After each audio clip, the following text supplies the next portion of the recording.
This is the Bay of Marathon on the eastern coast of Greece. I'm Matthew Settle. Over 2,000 years ago, in September 490 BC, 600 ships lay the entire length of this shoreline, while an army of 30,000 Persian invaders raced up the beach. Their mission, to capture Athens and conquer Greece for the empire of Darius, the king of Persia. But 11,000 Greek infantrymen stood in their way here at Marathon. Now, with new video game technology, you are about to see this great battle as never before. The vast numbers of soldiers, the troop formations, how they fought, and how the battle was won. Get the view the generals wish they'd had now in decisive battles.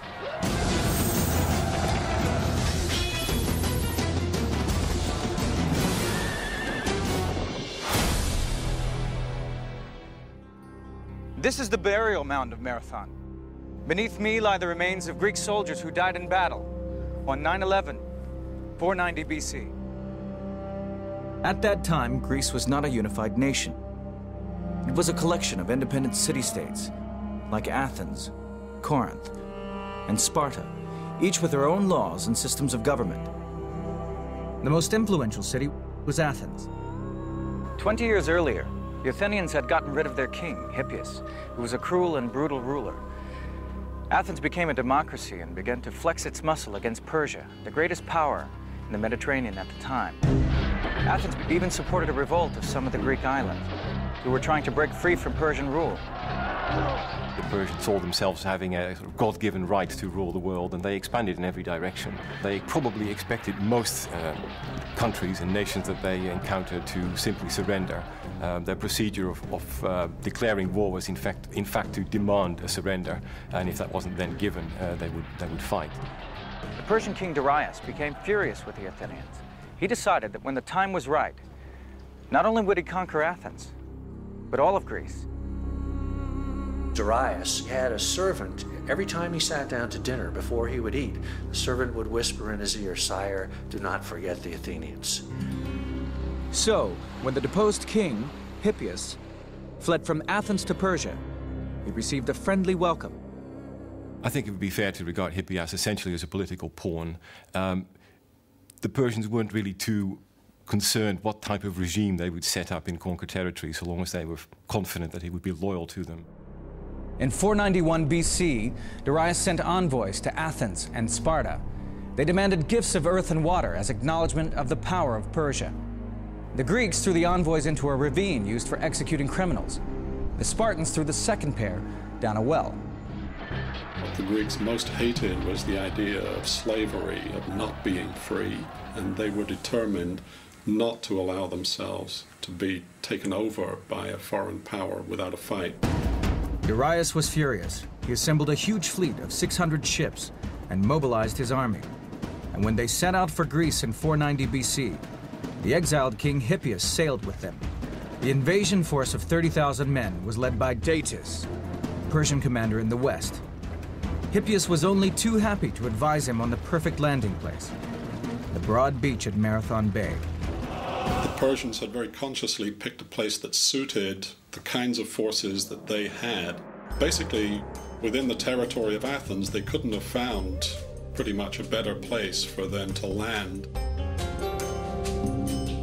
This is the plain of Marathon, 6 miles long and 2 miles broad.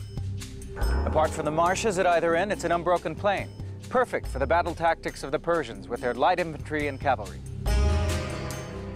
Even in early September, these marshes were wet and soggy.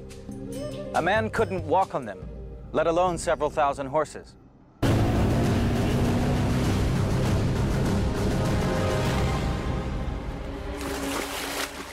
Hippias did not have a happy homecoming. As he jumped ashore, he had a coughing fit and spat out a tooth. When he looked for it in the sand, he couldn't find it. And he took this as a sign from the gods that he would not regain his kingdom.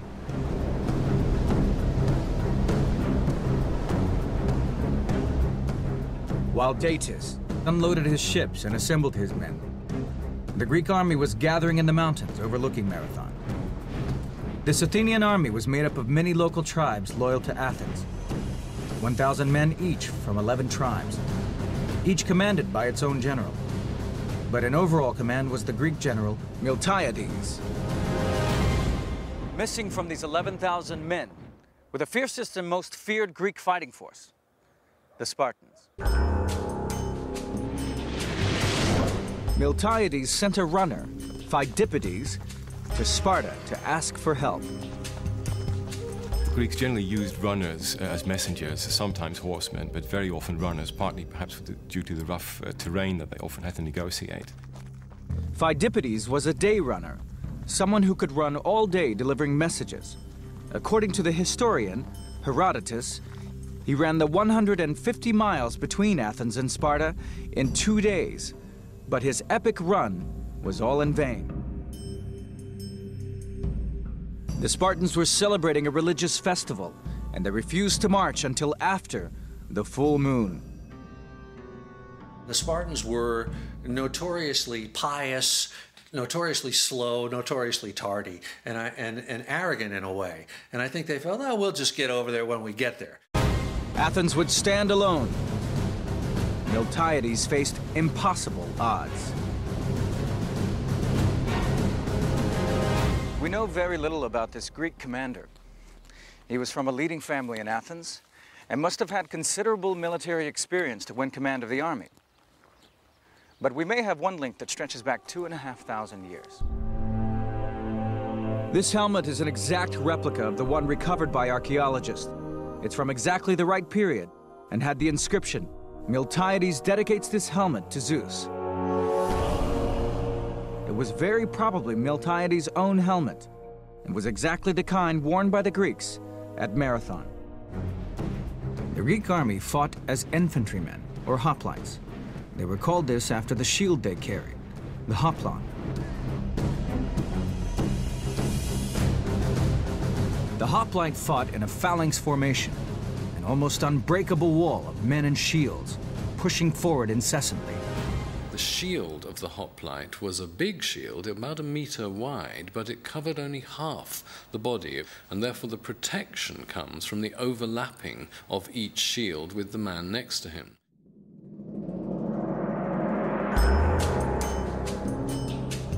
From the mountains high above Marathon, Miltiades and his 10 generals had a clear view of the Persian army arrayed beneath them. This was an army over twice their number, with archers from Ethiopia, swordsmen from the banks of the Indus, and wild horsemen from the steppes of Asia. Although all these men were the subjects of King Darius of Persia, they had little in common with one another. Not even a common language. The Greeks, on the other hand, were neighbors, standing shoulder to shoulder and brother to brother, fighting to save their independence and way of life. Memories of the tyrant Hippias were fresh in their minds, and death was preferable to him regaining the Athenian crown. But neither side seemed eager for a fight. For 4 days, the two armies faced each other in a nervous standoff. One reason why the Greeks waited is simply that they were in a very strong position there. They could not, as such, be forced. And the Persians, being so much larger, had a supply problem, and therefore it was quite likely that supplies would run low and that they might even consider retiring. Datis was holding back in hope that the Athenians, still loyal to Hippias, might rise up and seize control of Athens. On the Greek side, Miltiades waited, perhaps in the hope that his forces might be bolstered by the promised Spartan contingent. Neither side would make a move. But in the Persian camp, Datis was hatching a daring battle plan that would break the deadlock. Soon the killing and fighting would begin. September 490 BC, on the plain of Marathon in Greece, a mighty Persian invasion force was waiting to go into battle against a small Greek army intent on saving their country, their freedom, and their way of life. After 4 days of stalemate, the Persian commander Datis decided to gamble everything on a quick victory.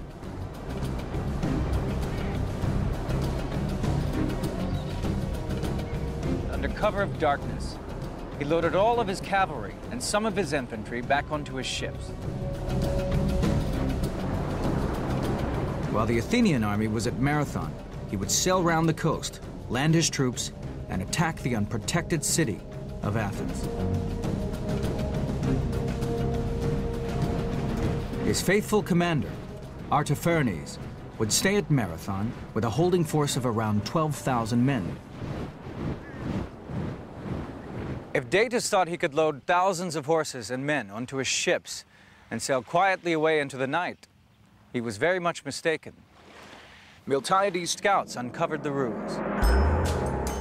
The Greeks consequently realized here is a danger and an opportunity. The danger is if we don't act now, the city will be captured behind our backs. The opportunity is we can march down into the plain now and take them on because they won't have time to unship their cavalry again. Miltiades had to move quickly. It would take Datis more than 10 hours to sail to Athens and several more hours to unload his army. Miltiades had to win a quick victory at Marathon and then march at full speed back to Athens to confront Datis. What they did was seize what the Greeks called kairos. They had a word meaning opportunity, the opportune moment. And I think the genius of Miltiades is indeed largely responsible for their choosing the right moment. Miltiades marshaled his 11,000 hoplites and readied them for battle. Greeks would normally have formed a rectangular phalanx, but he was worried by the length of the enemy battle line. The Persians could sweep around both sides and envelop the Greek army. We know this kind of detail because of two Greek historians. Herodotus, who wrote in the years after the battle and may even have met some survivors, and Plutarch, who wrote 400 years later but used material from earlier histories. Miltiades took a huge risk and tore up the battle manual. He abandoned the traditional phalanx formation and deployed his troops along the widest possible front, so that the center of the line was much thinner than usual, 4 men deep as opposed to the customary 8. But on each wing, he retained the 8 ranks of the conventional phalanx, wanted to protect his flanks.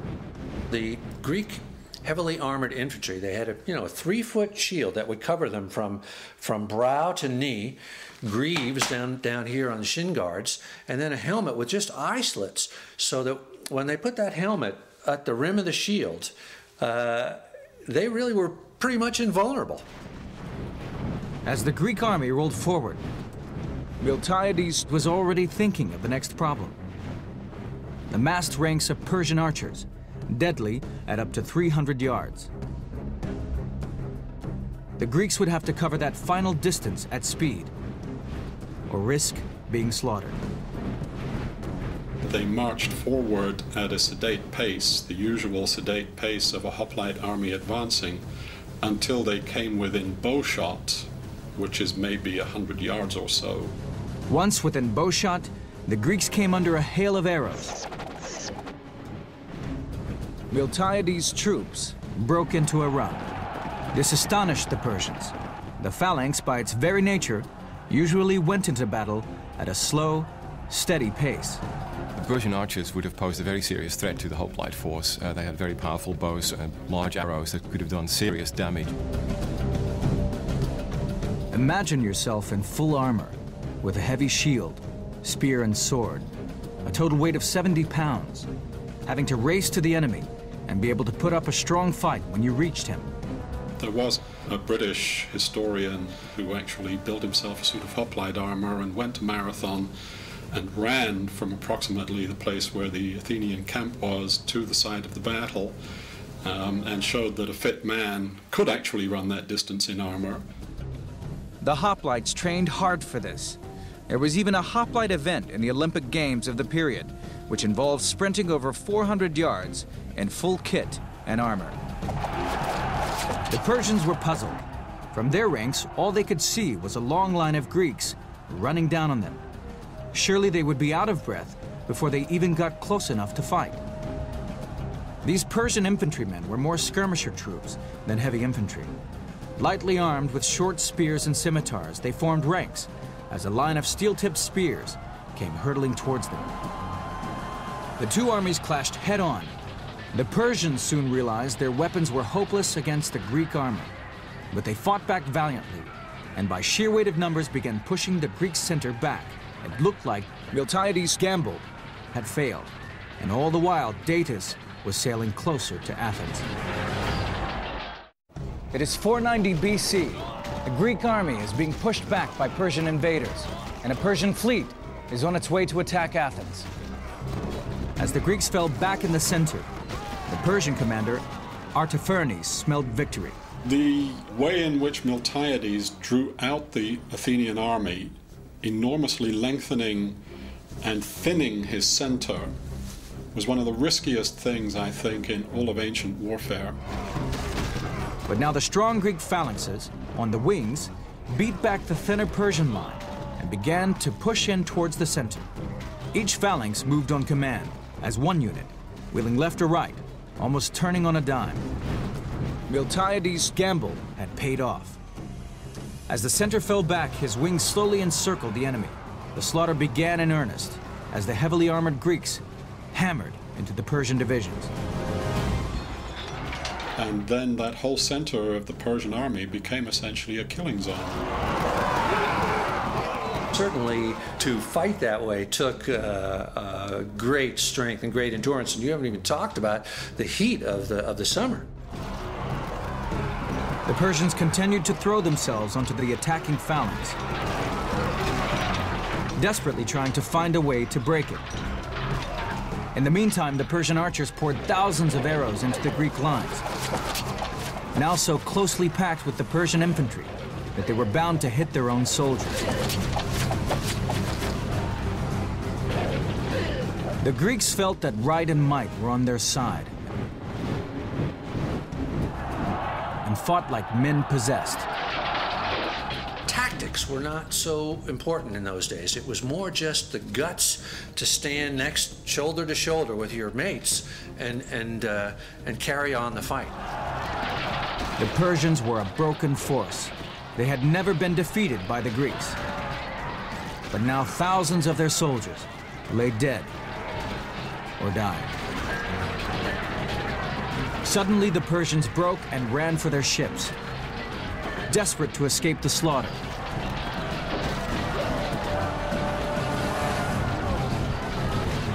The Greeks raced to cut off their retreat and chased them to the water's edge. There was chaos on the beach, the stampeding troops pushing and heaving to get their craft away, while trying to defend themselves from the pursuing hoplites. The surviving Persians sailed away, while the Greeks collapsed, exhausted in the sand. But there was no time to rest. While the battle was raging at Marathon, Datis and his Persian troops were sailing closer to Athens. Miltiades ordered his tired and battle-weary troops to Athens, a forced march of 22 miles in full armor. It had taken him just over 3 hours to defeat the Persian army at Marathon, but that meant that Datis was 3 hours closer to Athens. It was a race against time. He sent a runner on ahead with news of victory. According to legend, it was Phidippides, the same man who had run to Sparta. He ran the 22 miles here to Athens and shouted, "Rejoice, we have victory," then fell dead from exhaustion. Miltiades arrived in the nick of time and managed to set his troops up around Athens. Datis was dismayed when he sailed around the bay and found the Greek army waiting for him. When they saw those Athenians waiting for them, they just didn't have the heart to have another go at these guys who had just inflicted this disastrous defeat on them. He could not even land his army. He thought these troops had been beaten at Marathon, but now here they were, ready to fight again. Acknowledging defeat, he turned his ships around and set course for Persia. Hippias had guessed right. Not only had he lost his tooth, but any chance of ever regaining his kingdom. And the Spartans? They turned up late and missed out on the glory, but were curious to see what a Persian soldier looked like.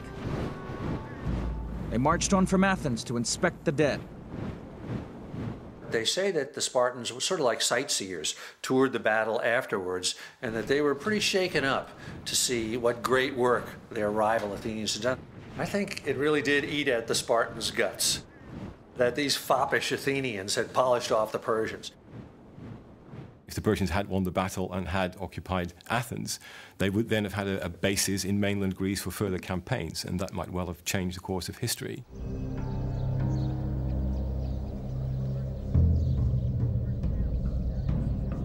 Marathon was a true battle, a real battle that was decisive and that threw back an invading enemy.